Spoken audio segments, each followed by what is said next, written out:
ولا ضحيه في وقت من الاوقات سي حما معناها فما حادثه البعض اعتبرها بين ظفرين فضيحه اعلاميه.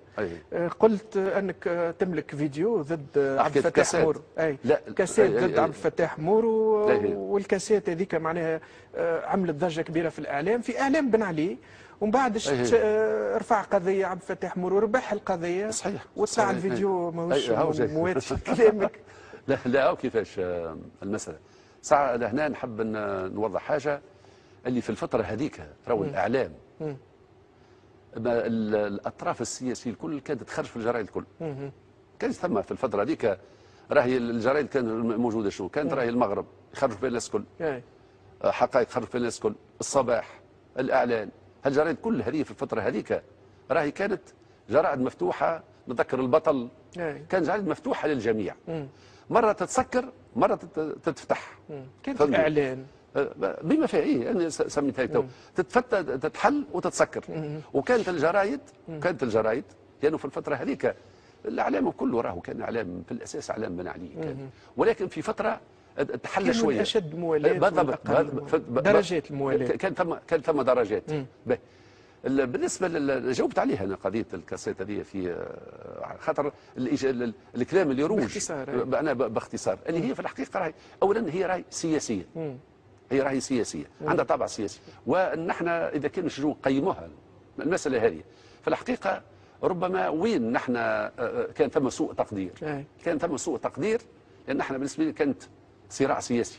ربما كان ثم سوء تقدير في السلطه كيفاش نستغلها ضدنا الزوز لانه في نهايه الامر وقع. ولكن هذه راهي تابعه. لقيت روحك في ورطه حطك فيها نظام بن علي. لا ماناش في ورطه. لا ما حطناش فيها نظام بن علي. لا ماناش في ورطه حطنا فيها نظام بن علي. نحب نختم بسؤال اذا تسمح لي. ثم برشا كلام يتقال على موقف اليسار من الاسلاميين مطلع التسعينات. انت تعرف انه جزء من اليساريين خدموا مع بن علي، سميت المرحوم محمد الشرف ايضا الخميس الشماري كان في مرحله يعني صفاوه ودمع بن علي، ومن بعد صارت القطيعه.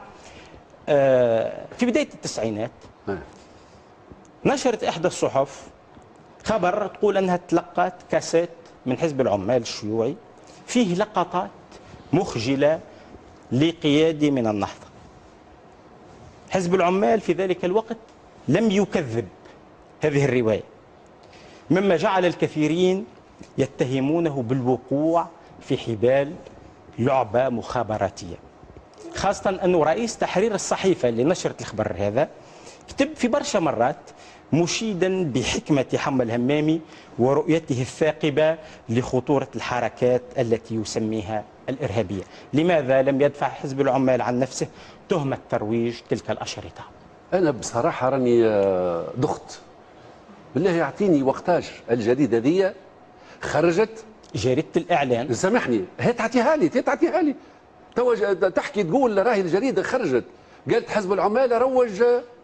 توريها لي تو الجريده مش تحب نكلمك حاجه. الجريده تو مش موجوده تحب نكلمك حاجه لكن نجم نستظهر لك بالجريده فيما بعد. تحب نكلمك حاجه. هاو قدام 10 ملايين تونسي. هاو قدام 10 ملايين تونسي اتحداك تحكي عن تاع سيدي العريضه.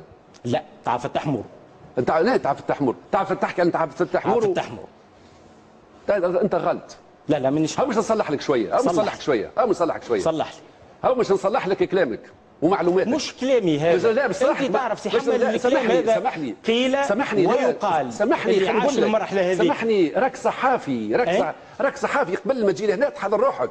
ثم 3 حاجات. هذا احسن دليل على التحضير. لا ماهوش تحضير. تحضير. لا سمع لا تحتي راهو ماهوش معقول. بس اللي جاوبني سي حمد. يا مش نجاوب. قول لي انفي مثلا قول هذا ما صارش، الخبر لم ينشر في الجريده، الناس قادرين انها تتثبت تنشر او ما تنشرش. خليني نتكلم شويه. انك تهاجمني ما يغيرش من الوقائع. انا قلت لك معلومات قول لي راه مش صحيح والناس تجب تتثبت. خليني نتكلم شويه. لا اما ثم حاجه انا بصراحه راني وقت نحب نناقش في حوايج جديه. سي حمد هذا جزء من تاريخ تونس. انت تعرف الكلام هذا يا اخي. اليوم مش نحن افتعلته يا سي ابو بكر. قول اسكت شويه. لا افتعلته هذا مفتعل. هذا لا مش مفتعل. خلينا نكلمك. لا مع احترامي مش مفتعل. انت تعرف الحادثه موجوده. الحادثه ليست موجوده. خلينا نكلمك من فضلك شويه واحد. راك وقت مش تجيب لي تفضل يا تسكت شويه. خلينا نكلمك. غريبه هذه. خلينا نتكلم شويه معاك. راك تروج في معلومات خاطئه. هذه خلينا نتكلم عاد. انت تتكلم ما تتهمنيش عاد. لا تتهمك. قل لي تروج. خلينا نكلم. انا سالت بشويه عاد. خليني نكمل نقول معك كلمه يا سي ابو بكر كلمه. خلينا ثم ثلاثه حاجات. خلينا ثم ثلاثه حاجات. لان الكلام اللي تحكي عليه انت هذا مغلوط تماما وليست معلومه. ثم ثلاثه حاجات. الكاسات اللي تحكي عليها انت اللي مخزن تاع سي عبد الفتاح مورو. سي عبد الفتاح مورو عمره ما اتهم حزب العمال بها. تصور ما تهكمش. خلينا نكلم. خليني نتكلم عاد. خلينا نكمل. ما تهمكمش وما قلتش انك خليه يجاوب. قلت الجريده اللي نثبتوا ليكم. خليه يجاوب وبعد عقب على الكلام. يعني قلت لك قدام 10 ملايين نجيبها. الجريده عمرها ما قالت حتى جيت الاعلان عمرها ما قالت. اما تحكي على حاجه اخرى. لا لا ما نجمش نسكت تحكي انت تنسب حاجه معناها لي. شنو الحاجه الاخرى؟ ثم كاسات اخرى ثالثه اللي هي سياسيه. اللي هي ثم حاجه كاسات اخرى هي سياسيه ومشيت انا بيني قدام المحكمه من اجلها. هي سياسيه موضوع اخر اللي فيه مواقف سياسيه اللي فيها خطبه سياسيه. هذا موضوع. الموضوع الثاني اللي هو يتعلق ونددنا به وقت اللي سي عبد الفتاح مورو خرجت عليه الكاسات هذيك الاخلاقيه. حزب العمال ندد بها وخرج بيان نددنا بها نحن وقلنا هذه وكذلك عندما وقت كان سي علي العريض في السجن وعملوا الكاسات هذيك حزب العمال ندد بها وقال اللي هذه طرق خسيسه. اذا ما ثماش هل تحكي عليه انت هذايا ما ثماش ماهوش موجود بكل. وهذاك علاش انا طلبت منك وبكل لطف انه الواحد يجيب معنا معلومات باش ما نضيعوش وقتنا في اشياء. لا معلومات وموثقه. انت تقول لي اصدرت بيان انا اقول لك بحثت على هالبيان هذا اللي يفترض انكم اصدرتوه غير موجود. كان موجود ما يسالش كيما انت طلبت مني نستظهر لك بالجريده.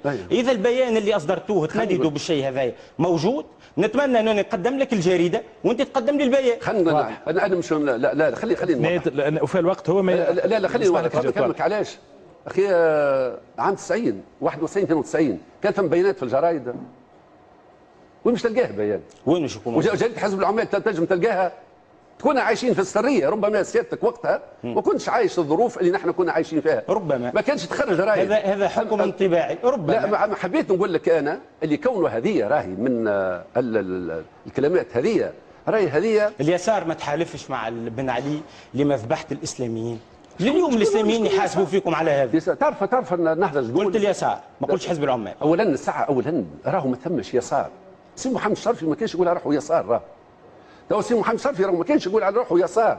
سي محمد الشرفي كان يعتبر روحه ديمقراطي ليبرالي. هذا كان يعتبر روحه سي محمد الشرفي. اما الناس تشوفوا يساري. اخي تو سمعني مؤسسي برسبكتيف.